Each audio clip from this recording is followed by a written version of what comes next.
Oh, here we go. Okay. My name is James Orbinski. I'm the 7th principal and newly put in place here at Massey College.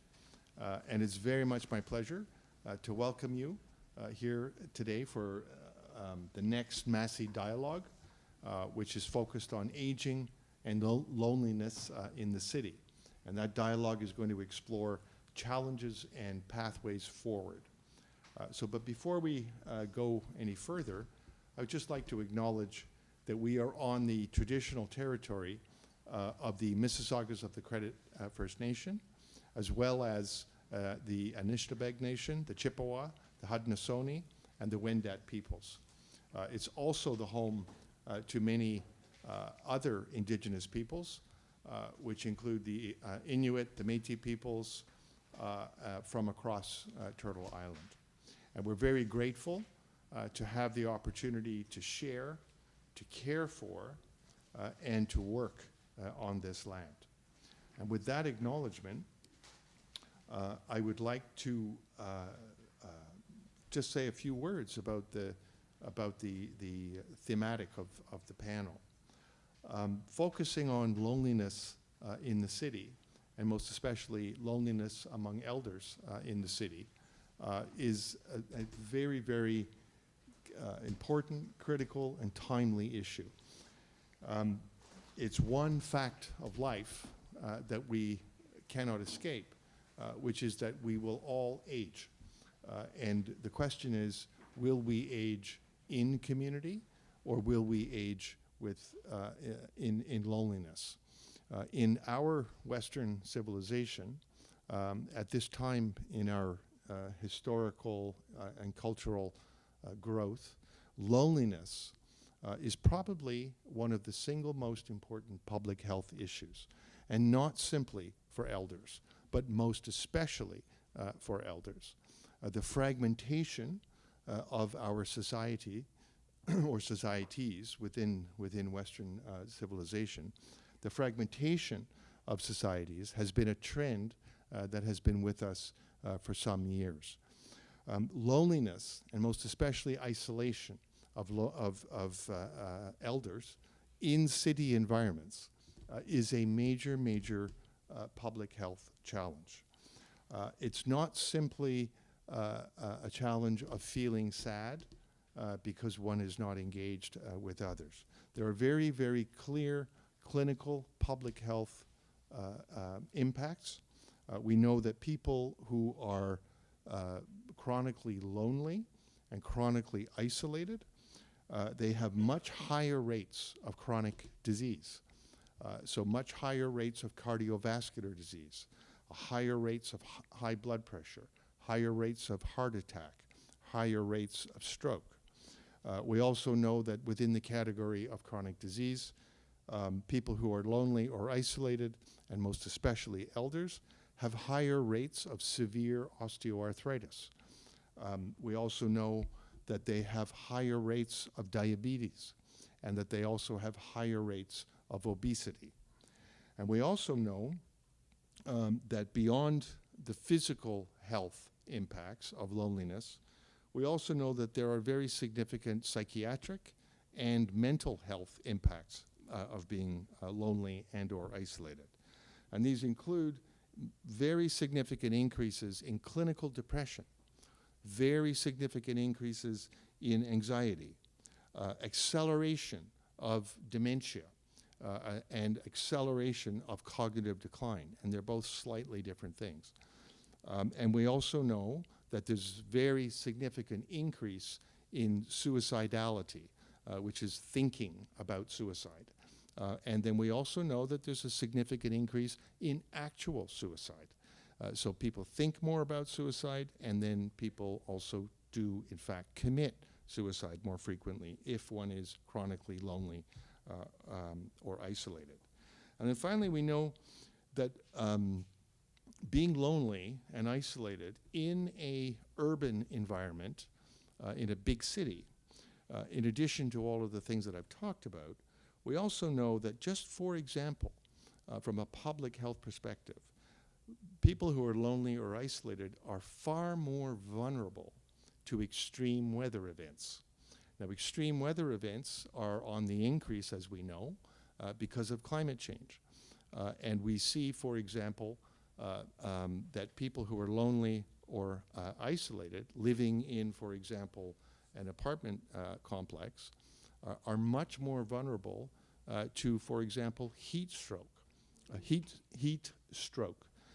much more vulnerable to the impacts of, for example, power failures, much more vulnerable to the impacts of failures in basic civic services, access to water, access to proper sewage management, proper management of electricity, and so on. So being lonely and isolated is a very significant condition, or can be a very significant condition, from both a chronic disease, a mental health perspective, and also from a public health perspective. And I've only just touched on just the tip of the iceberg in terms of impacts. And I'm sure our panelists today will give us much more insight, much more detail on the impacts of loneliness and isolation. But one thing that I don't often hear people talk about, while they do talk about creative approaches, which I hope we'll hear today, to dealing with this issue for our elders, that approach or that type of thinking really does exactly what I've done. It medicalizes the problem, right? It says this is a medical problem that requires medical interventions or community-based care interventions or public health interventions. There's some utility to that, but this is well beyond a medical definitional problem. This is a problem or a question or a marker of the very fabric of our society and how we function and why we function in the way that we do. So I just want to put a slightly different, pose one other perspective or set of questions. What are the benefits to our communities of actually engaging our elders, of actually bringing elders back into the very life and fabric of our communities? Can elders, for example, what can they show us? What can they teach us in terms of wisdom? What can they teach us and show us in terms of the love and the support that they offer to their own children, their grandchildren, their extended families? This is really, really powerful. And not only is it powerful, it's actually central to what it is to be a human being. And then finally, there's just the joy of wisdom, the joy of seeing, the joy of understanding the life journey and being able to share that meaningfully and lovingly with others. Those are just some of the benefits of bringing elders back into the center space of our communities. And I do hope that that too is explored. And I want to also just close by offering some thanks and sincere thanks to Helena van den Hagen, who is a highly valued Massey alum. She's also Chief Risk Officer at the Manulife Financial. And I'd like to thank her for bringing this issue front and center today and for bringing it into the space for Massey Dialogue. She's responsible for Fairfax Executive Leadership Team at the company's global risk management organization. This has been a big part of her career, and in her previous roles at Manulife's global risk management, she was treasurer and head of capital management for Manulife, and she has overseen the capital position, as it's called, of the company's global operations, and has ensured very prudent capital management for the group. And she has had a really, really profound career, a very important career, in terms of understanding risk management, in terms of understanding treasury and other risk management issues. And she has a PhD from the University of Toronto in international monetary economics. and, as I mentioned earlier, is an esteemed alumni of Massey. And so with that, I welcome you to Massey. I do hope that you have a fulsome and open dialogue, and I will turn over the podium to you, Helena, to begin the dialogue. Thank you very much.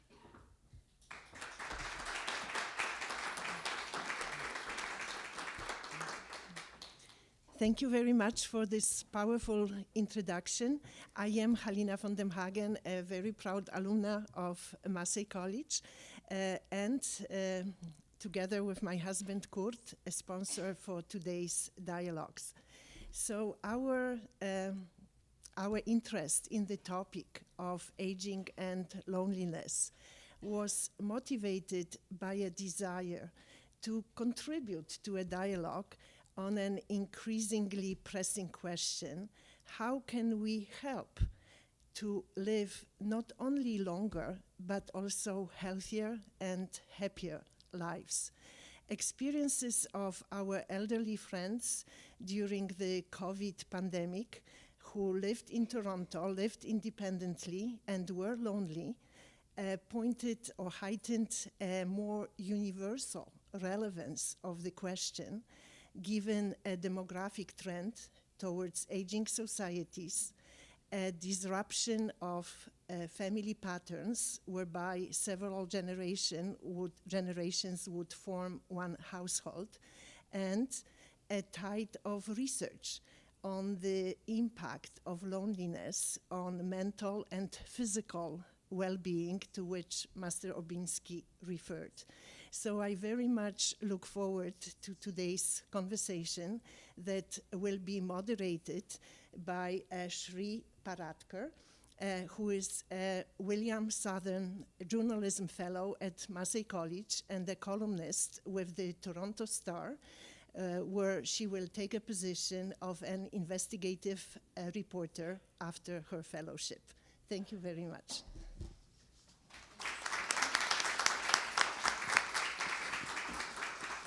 Thanks, everybody. It's lovely to see the crowd has grown since the last time I looked here. I've long joked that I was young in a country that revered older people, and I'm growing older in a country that obsesses with youth. and although it's changing everywhere. Now I'm squarely middle-aged, and I'm making the most of that in-between place. And I'm happy to be here today to speak to our panelists. I'm just going to share a few numbers right off the bat so that we have a baseline context for our conversation today. There are about 7.6 million Canadians aged 65 or older. So that's about 18% or a fifth of the population. Projections suggest this could rise to about a quarter of the population in the next 15 years.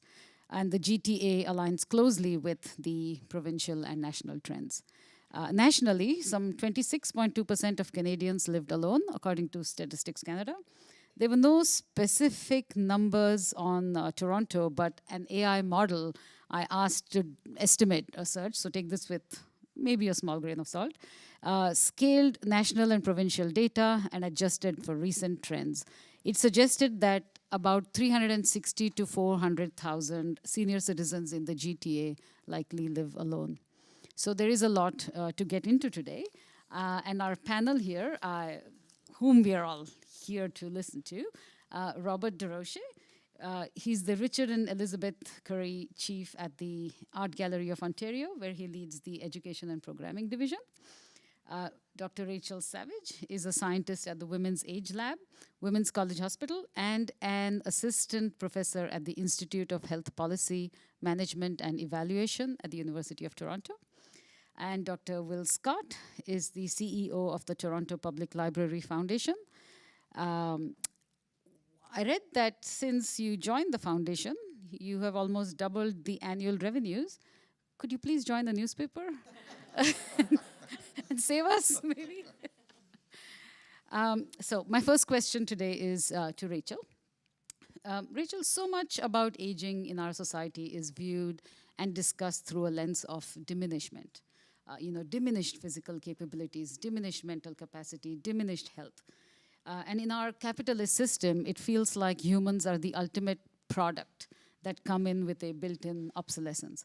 And yet, aging cannot be simply framed as a problem to solve. So let's begin with some of the advantages of aging. What are the benefits of growing older? Well, maybe before I start to answer that question, let's just talk a little bit about the framing. So I think a lot of that discourse and framing around aging in society today is really linked to ageism. And for older women who experience gendered ageism, it's discrimination both on age, on the basis of age and sex. And I think to really make sure that older adults have long, happy, healthy lives, that is a really important thing that we need to address. How we're talking about aging, the language we use, using terms like older adult instead of seniors or elderly populations, for example. Promoting intergenerational relationships is really, really critical to building empathy and changing younger people's opinions and ideas around what it's like to grow old. So just wanted to kind of start off by saying, like, I think the conversation on aging really needs to change. And, you know, when you actually peel back and look at the data, I think a lot of people feel not really super excited about growing old. But for older adults, it's a time in life where people experience greater happiness relative to other age groups. And there was a recent review of studies that showed that happiness slowly increases throughout the life course. It sort of peaks around age 70. So for a lot of us, we have a lot to look forward to. But you often don't hear that story. And so I think in my conversations, you know, we really should be asking older adults themselves and centering their voices in what are the advantages and benefits of growing older. But when I've led focus groups with older adults and had conversations with them, you know, it's a time in life where there's more time, post-retirement, time to focus on the things that bring fulfillment, joy, nurturing interests, hobbies, spending more time with loved ones. You know, you hear one of the biggest priorities for aging is maintaining social connection. So it's a time in life where we can really foster those relationships. For many older adults too, it's also a time where some of the financial pressures and, you know, pressures around careers subsides. And so there's more time to invest in, you know, thinking about a legacy and the things that bring you joy and what you want to really achieve in that later stage of life. So I think there's just, you know, there's so many positives, and we really need to be getting out those stories for people to look forward to and be excited about that stage in life. But I do also want to say that, you know, certainly that's not the experience of every older adult. There's so much that can happen in that stage, and I think when I started having conversations more with older adults, what really struck me was the amount of change that can happen in that period. So many different transitions. And so you can kind of go into that period of life with the best of intentions, but sometimes, you know, challenging things happen. Losing a partner, having health challenges, more caregiving responsibilities that can create some really significant challenges that can make that stage in life also difficult. Thank you for that. Just a note that we will have a Q&A in the last 10-15 minutes. So if you have some questions, Emily will be taking the mic around, and you'll get a chance to ask them. So Robert, question for you. Who is the typical senior when we speak about services and programs for seniors? You know, for example, the executive director of the Serbian Citizens of the World Senior Organization wanted to know, might the mayor of Toronto, Olivia Chow, qualify as a senior when we talk about these programs? What services might you recommend for someone like her? That is a new cohort of university-educated, healthy, able seniors, specifically the ones who will experience social status discrepancy. And in relation to that, can you also speak about the role of art in the lives of seniors? Absolutely, thank you. Good afternoon, everyone. Before I get into it, I'm actually going to follow a protocol I like to follow and give some shout outs. One is to Jean Sipkar, my mom. She worked in gerontology and with older adults for 40 years as a nurse and then as a director of resident care at a home in Windsor. It was attached to a hospital. And so I have 40 years of her sharing stories and her advocacy for older adults to have a holistic approach to their well-being. So not only the physical and the intellectual, but taking care of the heart and the spirit, which is really important. And so I brought that into my role when I was a teacher and everything that I've done since then. To Natalie Shahinian, a friend who took care of her aging parents. They survived Armenian War, another war, moved here as newcomers and started a new life. And so she shared many stories about them being in the city, which has informed me when I was a classroom teacher, had a great program, intergenerational project. So my students would go work with older adults, have a grand pal, and they made art together, right? It was a really beautiful experience. Some of the older people, they moved here and their family was back somewhere else, or the students I taught, they moved here and they didn't have access to their grandparents. And so seeing that relationship and the looking forward to it was quite beautiful. So that informs sort of the things that I'm going to talk about.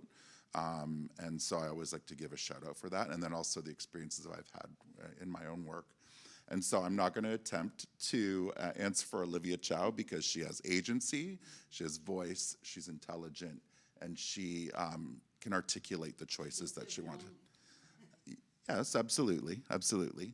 And so what I think about when I think about services is I think about that it's hard for me to say one size fits all sort of thing.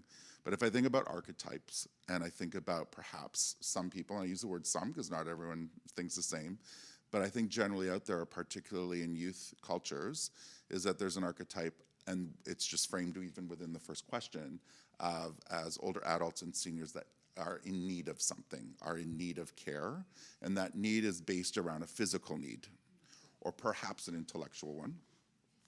And so a lot of times the spirit and the heart get forgotten about that. And so I think it's really important to that.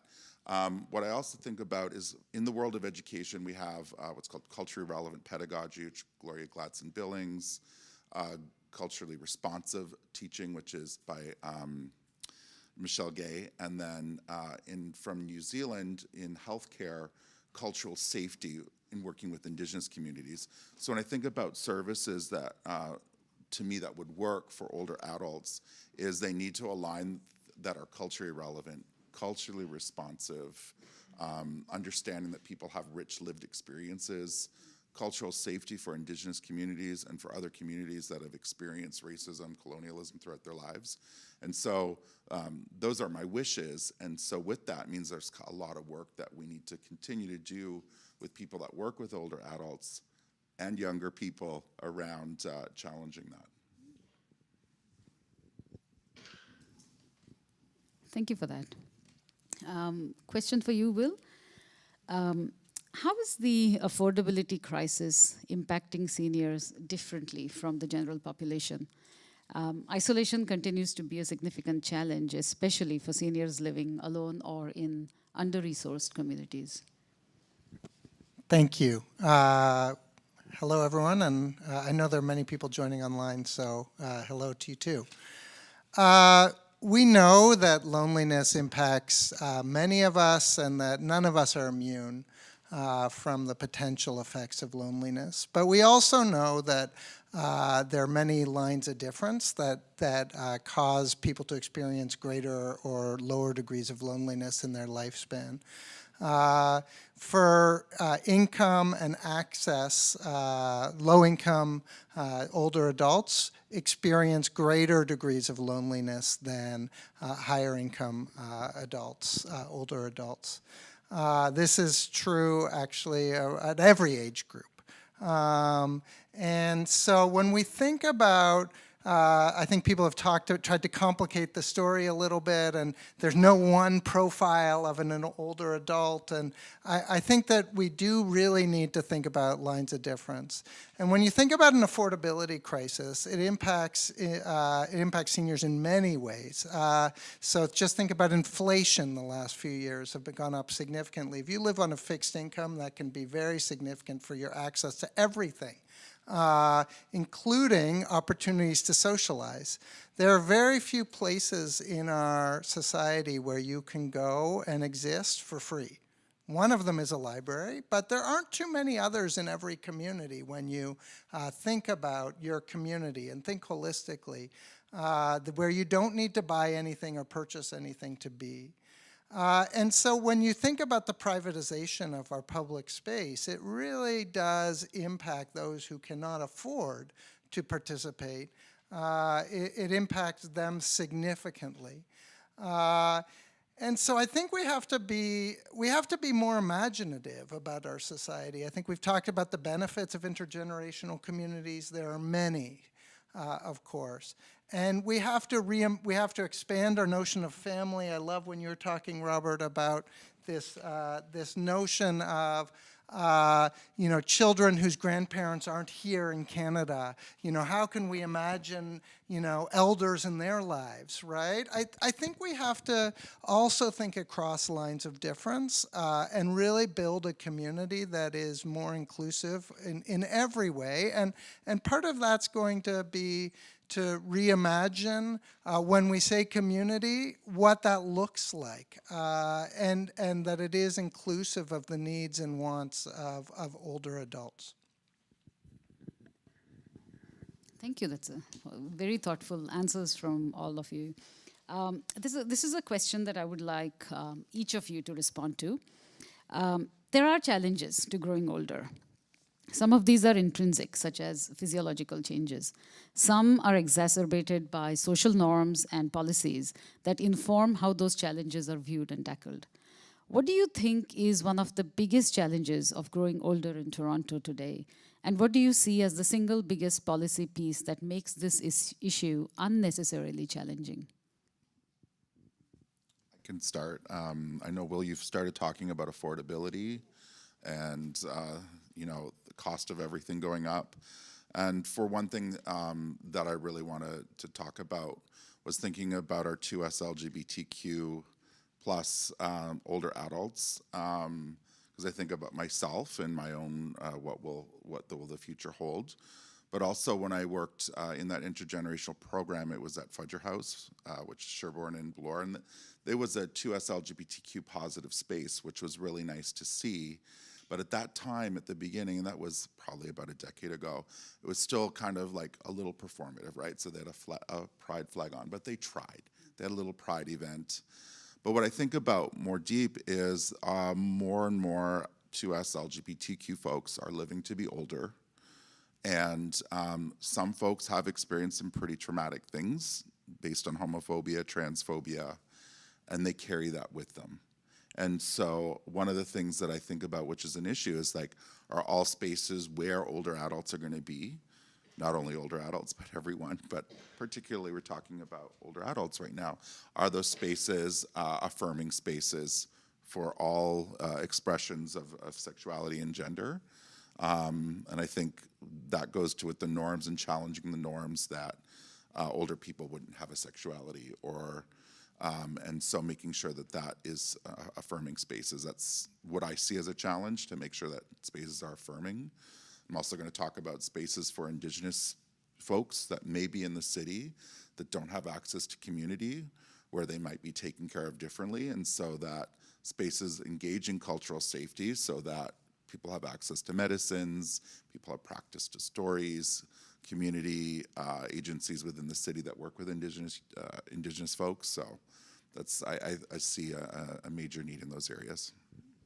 Maybe just to build on that, I agree with what Robert said, but I think too, maybe just to expand on it, one of the big issues is that everyone has the opportunity to age in the way that they wish to. So for most, that means they want to stay in the community. But the supports that people need to do that aren't accessible to everyone, and they're not available. We see that at Women's Age Lab. We're doing some research in naturally occurring retirement communities. So these are high-rise buildings in cities that over time, just naturally a high proportion of older adults have come to live there. They're not purpose-built for older adults, but a lot of the people that live there share common concerns and needs. And think about the opportunity in places where a lot of older adults live. What are the opportunities to work together to address some of those needs? Bringing in supports, resources, building connections with the libraries through community librarians to address some of those needs and give everyone a chance to be able to age in place, build mutual support networks. So I think, you know, it's a top of mind concern within NORCS, the surveys we've done of older residents. Up to 50% say they have concerns about whether they'll be able to age independently. But they're surrounded by people who probably want to help, but maybe need a little catalyst to build those connections so that people can work together and support each other in what they really want to achieve. I think we're all getting at this notion that a lot of the supports that do exist are fragmented.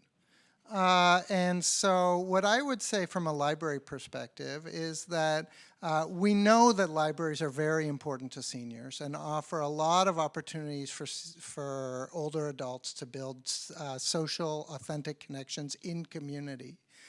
But until recently, and we're actually trying out some pilots here, we've been very separate from the healthcare system. We know that the healthcare system, that loneliness and social isolation has massive health impacts, as we heard in our wonderful introduction. I think it's the equivalent of smoking. If you're perpetually lonely, and by the way, loneliness is not being alone. Loneliness is wanting to be with others and being alone. I don't want to stigmatize people who introverts like myself, who like being alone more than others.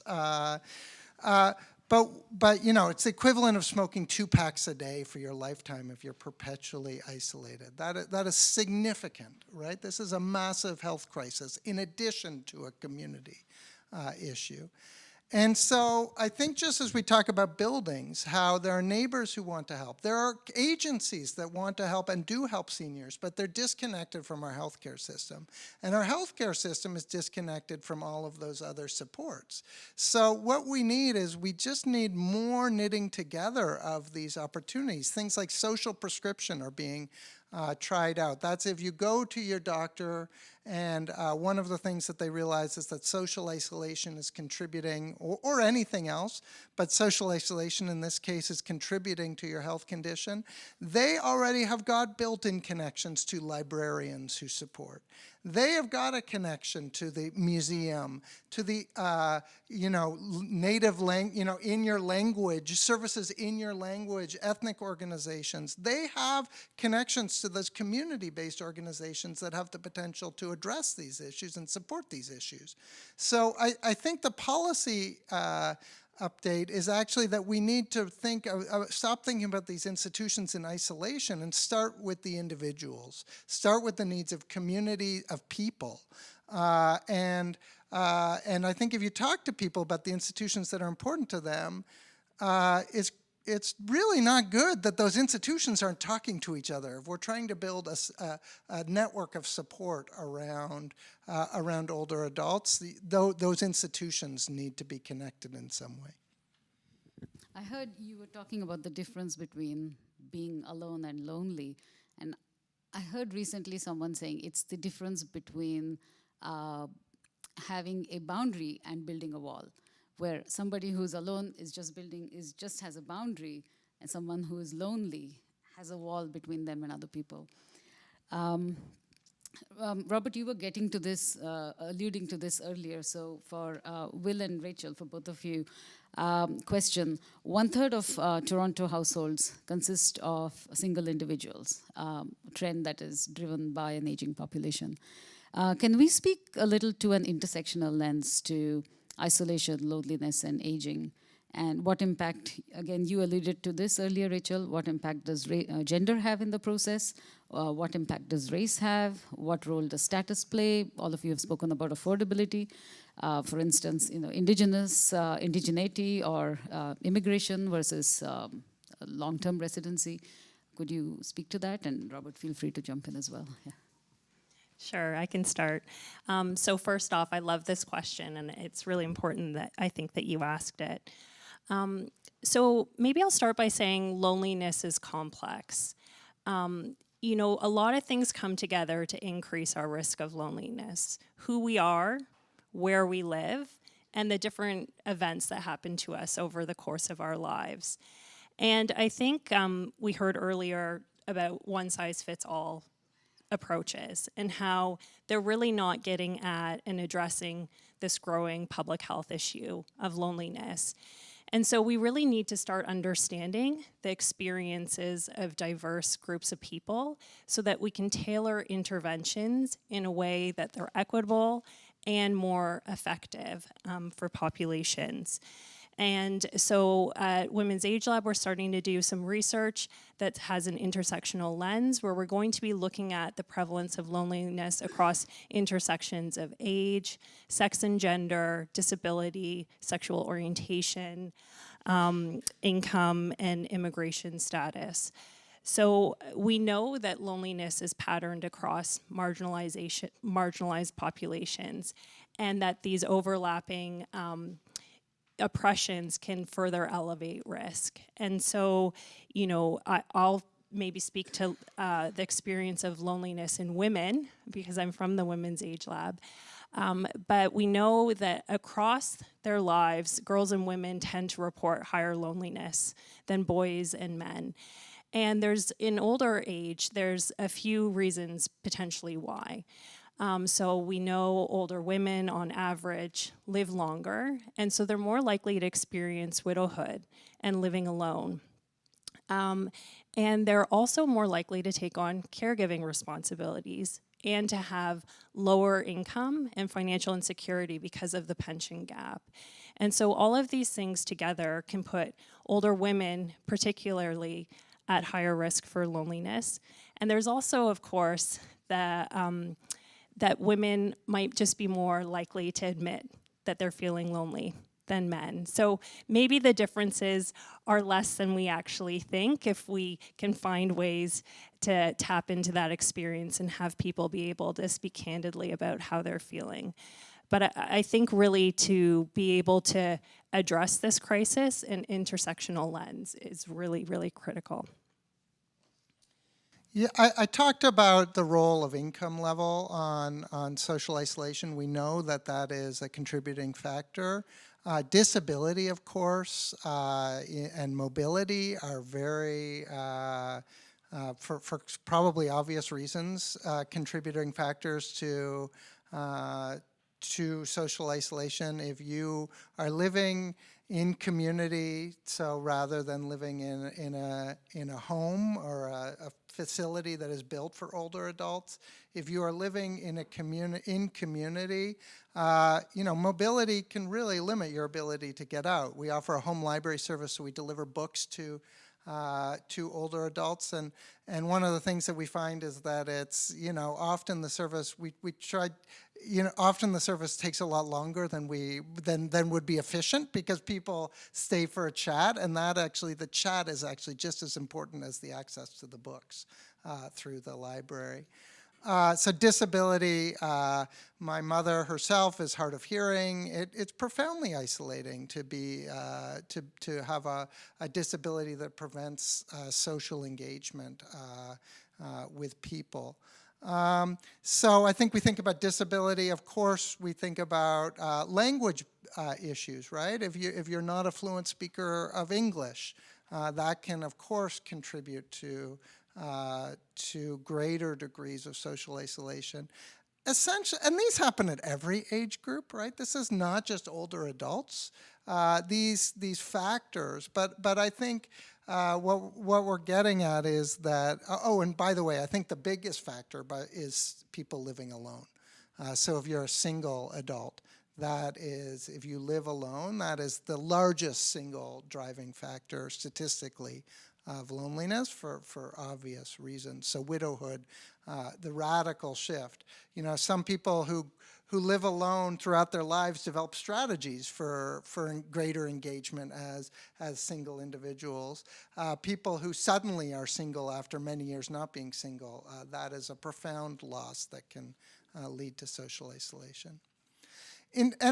I know we're not supposed to get into solutions, but one of the things that I think when we think about social isolation, we often think about the solution is deep engagement with loved ones, but I think we underestimate how important shallow engagements are to addressing this issue.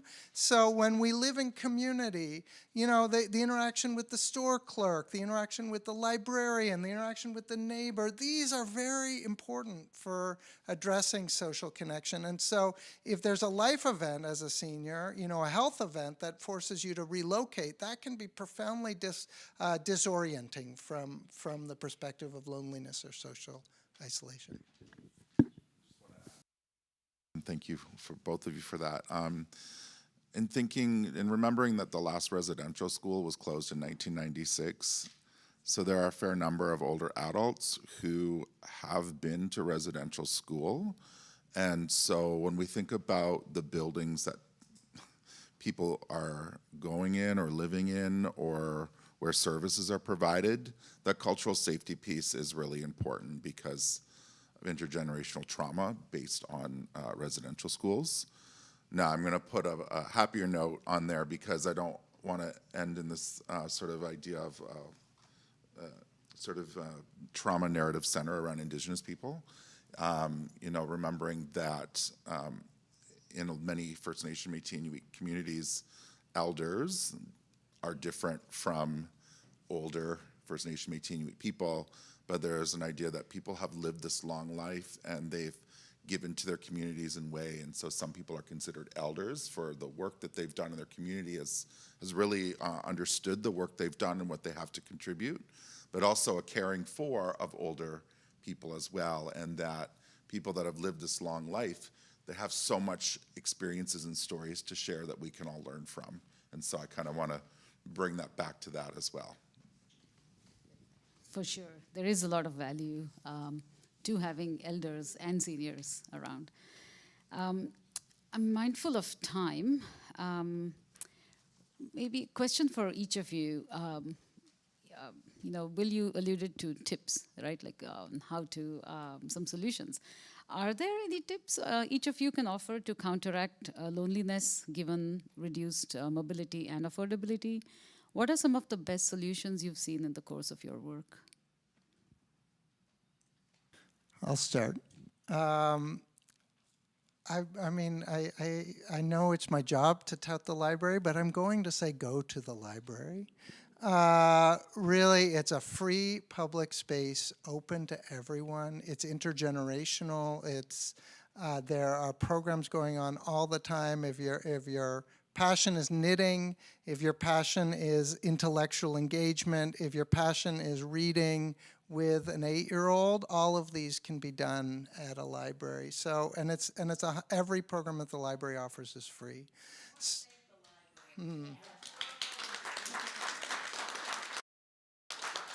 Thank you.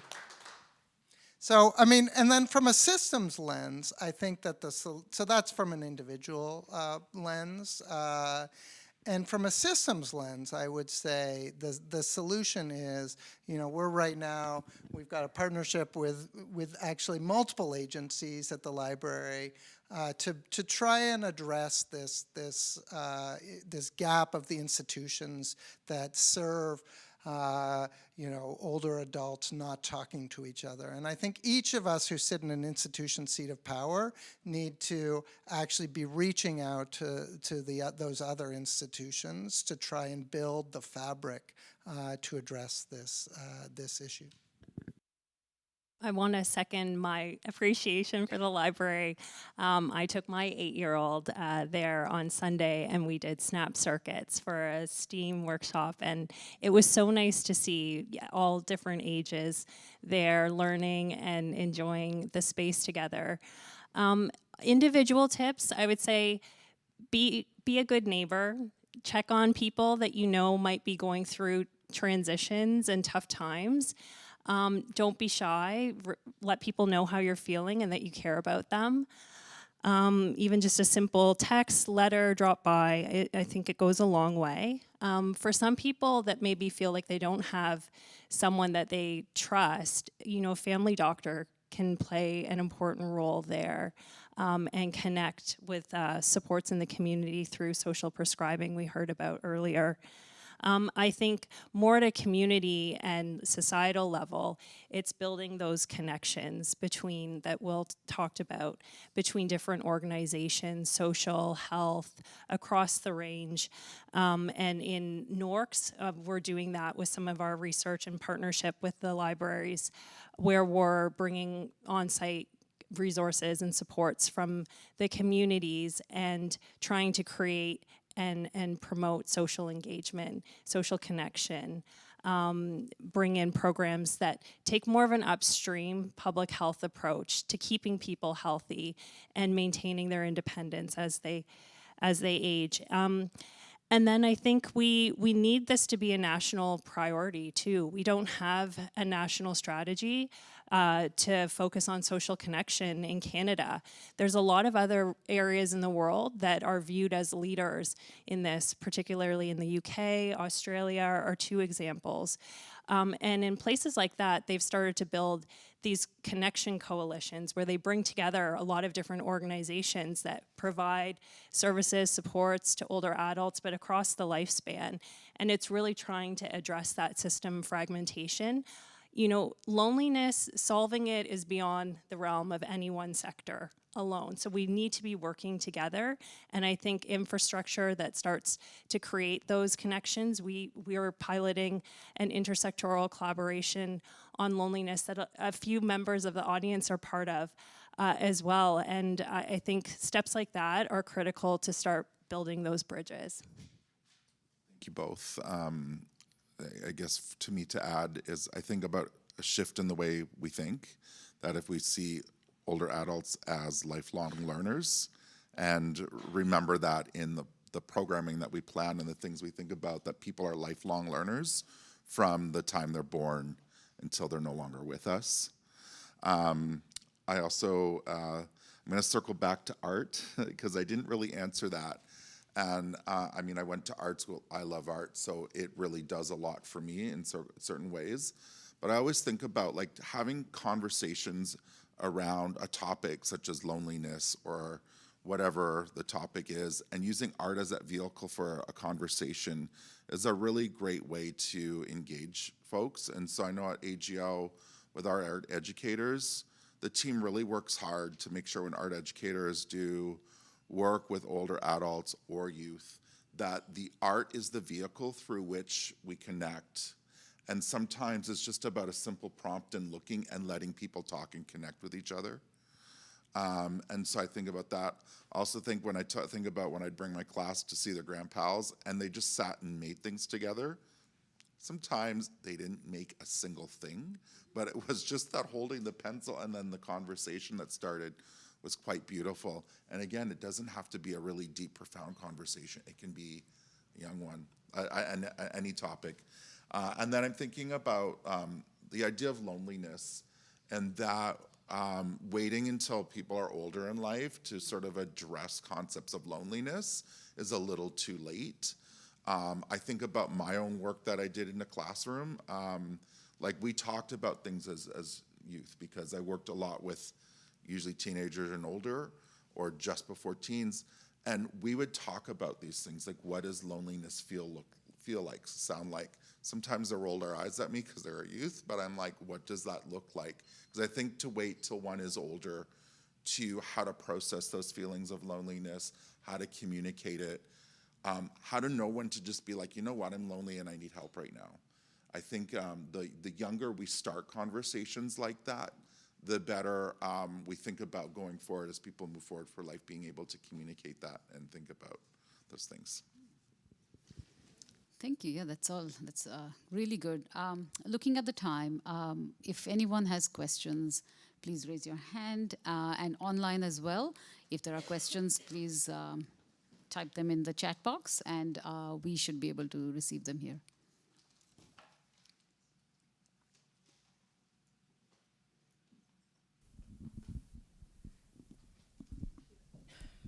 Hi, thank you so much for that great presentation. I'm Lisa Levin, CEO of Advantage Ontario. I'm an alumni of Massey College, and and our association represents not-for-profit providers of long-term care and seniors housing across the province. So I can tell you that I've been advocating tirelessly for upstream early intervention. And in fact, I just met with the Chief of Staff for the Minister of Long-Term Care this morning. And although they're all very sympathetic, we can't wait for the government. And so we need to take action ourselves. And initiatives like Nursing Home Without Walls, community wellness hubs, those are ideas and initiatives that we've been promoting to our membership and others that don't necessarily need as much government intervention at the moment. And then maybe eventually when government sees these things work. The other one that really resonates is compassionate community movement, which is started in the hospice sector. And I forget which one of you mentioned how neighbors have to help neighbors. We need to think about that because that is very powerful, and it could be done through cultural communities, religious communities, or any kind of thing like that. The baby boomers are aging, and it's time that the baby boomers get together and do something to help each other because, like I said, the government's not going to fix it all, so we need to fix it ourselves. Did you want some? Yeah. Yeah, if I could just respond quickly. The library has been, first of all, I believe in the notion of pilots and then scaling, right? So try it out, demonstrate success. This is an innovation model that we do everywhere. We should be piloting lots of stuff and be very rigorous. Some stuff doesn't work, and we should be very rigorous about that. The second thing is that I think when I was talking about I love what you're talking about breaking down the walls. All of our institutions need to be reaching out to community and reaching out to each other, right? So we launched a pilot a few years ago, community librarians that would be in residence in Toronto Community Housing seniors residence, right? And this is we reckon lots of people come to the library, but not everyone does. And so how can we take the library to them and the library services to them? These are the kinds of things that all of our institutions need to be doing is really trying to meet the needs proactively and trying new things rather than just waiting for government to act. There's one question here. And I would just suggest if you would like anybody in particular to respond, just please let us know as well. Okay, well, thank you. I think you've sketched the landscape of older adults so well, because you were talking about me, maybe. I think just two comments. First of all, this message, we've got to meet every month. You've got to meet every year. You can't just have a one-time Massey lecture and then let it go. This discussion needs to be, all of us here have heard this and we've benefited from this, but this message has to get out. So maybe you can do an annual thing or a biannual something. And then the gentleman at the end, you all spoke so well. You used the word imaginative, and that came up, and intergenerational. And there's a lot of lonely people, given the world we live in today. There's a lot of lonely young people. Why don't you match the lonely young people with the lonely old people and work something like that, So just keep up the good work. Give these guys a hand. They're good. Oh my goodness. One more? Yeah. Thank you. My name is Michelle Ransom. I do not have an organization or institution affiliation. I am a citizen, and I'm feeling a lot of tension for me about we need to connect our systems, we need to connect our institutions, and I feel with this lifelong learning and the institutions that my agency is removed. Where do I find my agency? Because you guys are lovely people, but I care about me more than you care about me.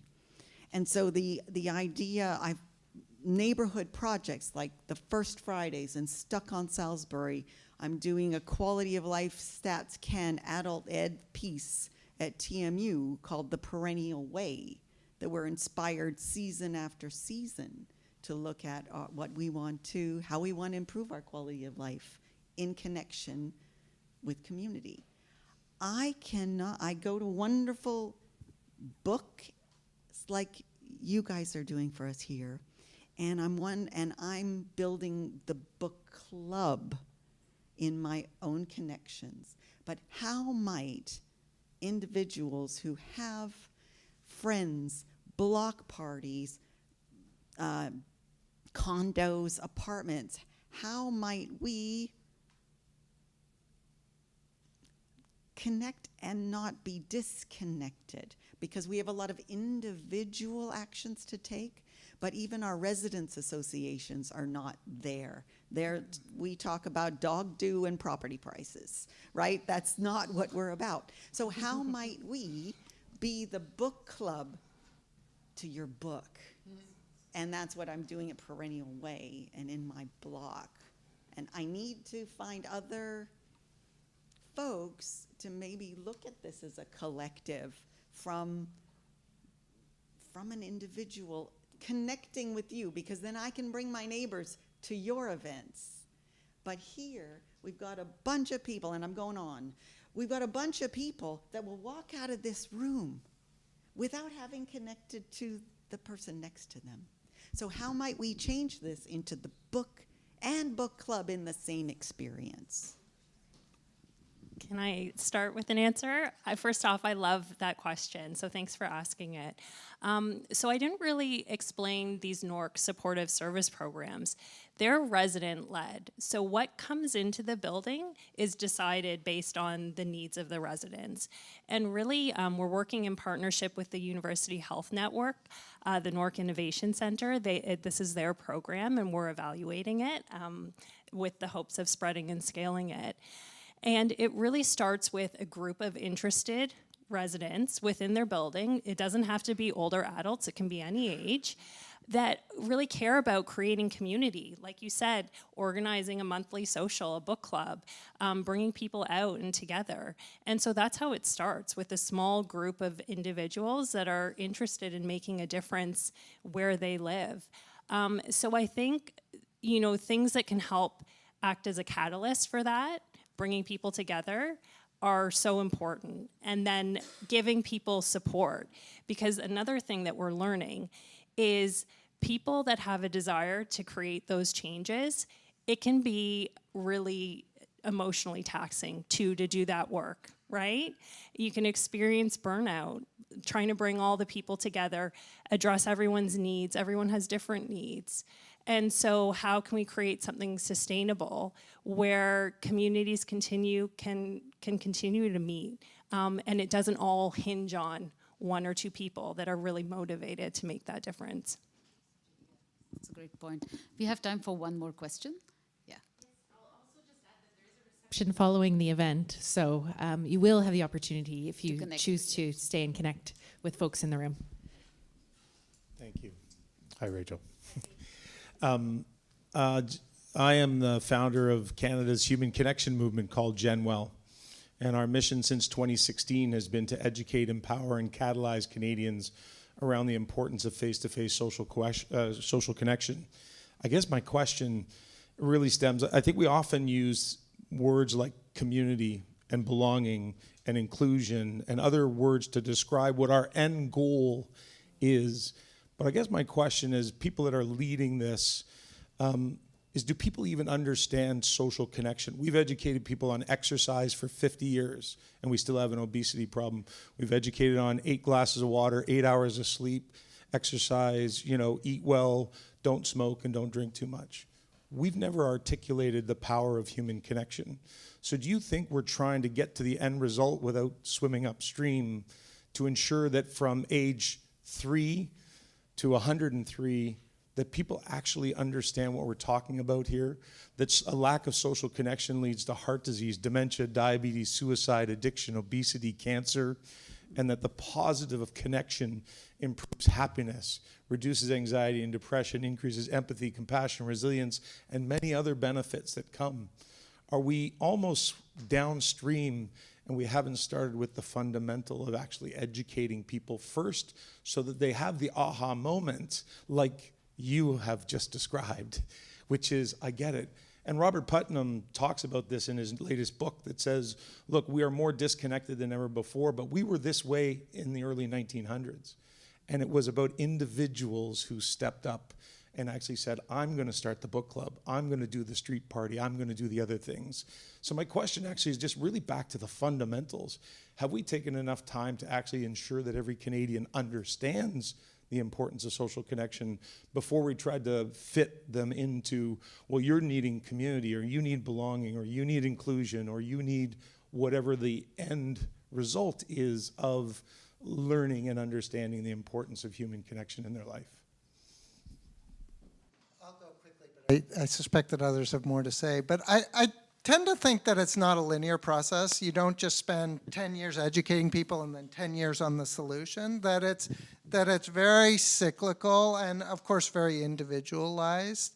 You know, I think we have to get on a journey of social change, really. And what the end result is that, I hope the end result is that buildings are built differently, you know, our residences are built differently, like everything really to foster what you're talking about, which is like that it's not just that the talk becomes the book club, it's that our housing becomes community, and our community are tied to each other, right? Like really everything, we need to imagine everything from a social connection lens.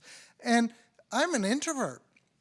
Right? This is in some ways my worst nightmare, is being surrounded by people at all times. But so we have to build in space, you know, we have to do it in a way that's sensitive to people's individual needs, right? Like, so you don't want, it doesn't have to be forced. Like, people still want optionality in all of this, right?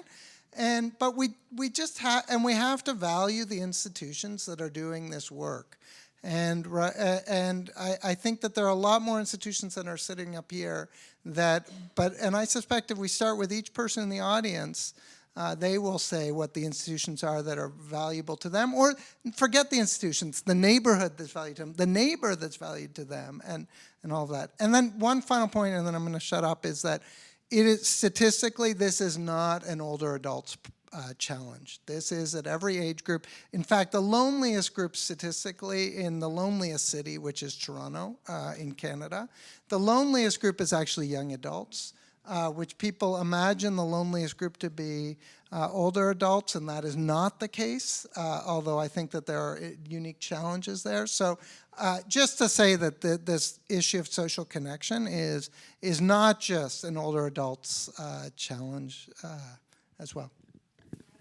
So thanks, Pete, for that great question. I just want to echo what Robert was saying earlier, that I think, and we've talked about this before, like the education needs to start early.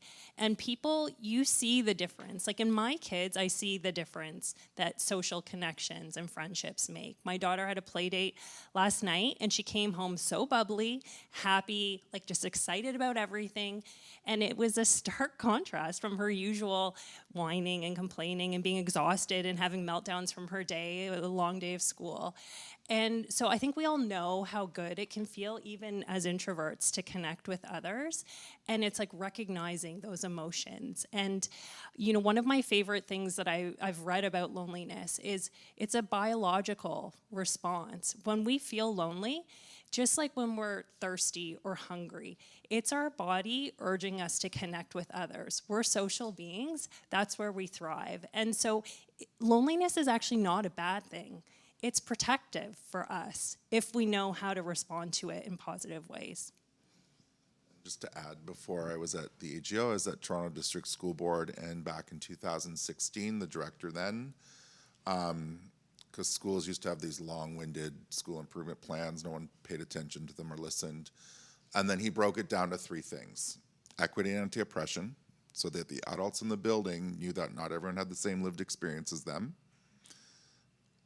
academic achievement, and well-being. And what that sparked was a whole lot of adults having to learn how to talk about well-being in healthy ways and in differentiated ways, right? Because I can be an introvert too. Like at the end of the day, I want to go home. I don't want noise. My partner, sometimes he knows. I'm like, I need a half hour. Don't even look at me. That's because I've had to process so much all day, right? Like we have school groups coming in, tours coming in. I work with the gallery guides. And so, you know, it's really just, I think those are good moves. Those are starting at youth to like really start to talk about what well-being is, and that well-being is different for everyone, right? Some people want to be that community organizer, and some people are just happy to come, have a coffee, and listen to everyone. So thanks for being attentive this afternoon. Thank you. Yeah, and I also hope that COVID was a bit of a teacher in terms of what the meaning of social connection was. So no, it was a fascinating conversation, and we did go over time, but I'm sorry to have taken up your time. You guys have been really, really good. I appreciated very much that we learned about building a community along the lines of differences, and that there is no single type of senior, that we need to change how we speak and think of aging, and see people as lifelong learners. And also about aging along the intersectional lens to LGBTQ, Indigenous, people who can't afford, and kind of understanding the needs of diverse people so we can tailor-make solutions to them. And I really took away the idea of not underestimating shallow interaction. I think that's really true, and the need for a national strategy to focus on social connections. So there was a lot to take back from this conversation. I hope you can all stay back now, connect over some tea, and yeah, just I'm really happy to have seen you here, and thank you for your time, and thank you for those who also signed in online. Thank you.